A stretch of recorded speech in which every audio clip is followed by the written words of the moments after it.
De 20-jarige Chris Simplonius van Veenwouden zal in 1 dag om Friesland heen fietsen. Dat doet er om geld in te zamelen van zijn nichtse Grieteke.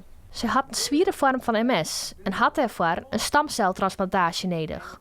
Een dure ingreep die net vergoed wordt en die ook nog eens in Mexico plakvinden mat. Ontstoring van ledematen wordt steeds langzamer of verdwijnt. Dus ik kan nou uitval in mijn linkeronderbeen, mijn rechtervoet en mijn beide polsen werken net meer goed. En ja, dat wordt dus net leuker, want als een van de voeten helemaal uitvalt en nou ja, dan zijn het rolstoel of krukken, maar ja, dat wordt net meer zulke slechte polsen.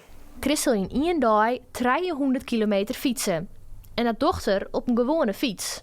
De Veenwoudster had een goede boom met zijn nichtje en zet hem met alle liefde in om haar behandeling vorm wat te krijgen. Je wil toch dat de kwaliteit van leven weer omheen gaat en dat het proces dus wat vertraagd wordt. Ik wil het dan van jezelf. Ik ben nog 20 hier en ik ben eigenlijk super gezond. Ik vind het gewoon fantastisch dat mijn oomke voor mij zo'n actie wil doen.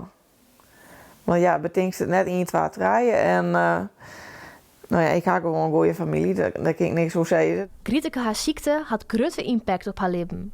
Ze wie met 4 studies en een soort hobby's een actief persoon. Maar troch de MS slipt ze een soort en zit haar leven niet dwong onhold. Tot vorig jaar had ik een pony. Nou, ik ben heel blij met die pony. Want die weer echt fantastisch. Maar die is zoveel energie. En die weer zo verrekte goed.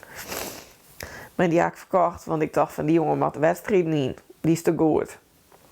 Het liefst zocht onkel Chris dat zijn nichtje haar leven weer oppakken kan. Bij de fietstocht zult hem onuithoudingsvermogen net ontbreken. Hij is pensionaire fysiotherapeut en sportte jeder op hoog niveau. Ik fiets gewoon 3 keer in de week, maar dat bouw ik nou op tot voor de week 400. En ik kreeg hier ook dan de Elfsteden Riedersroute.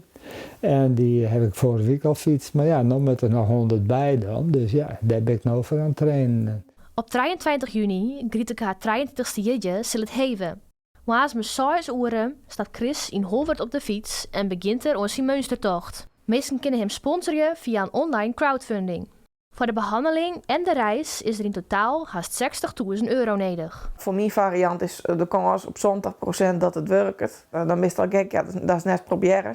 De hoop is dat het werkt en dat het bloot werkt. Ja. Maar dat ze in de toekomst ik nog eens een keer de oplossing vinden om te herstellen.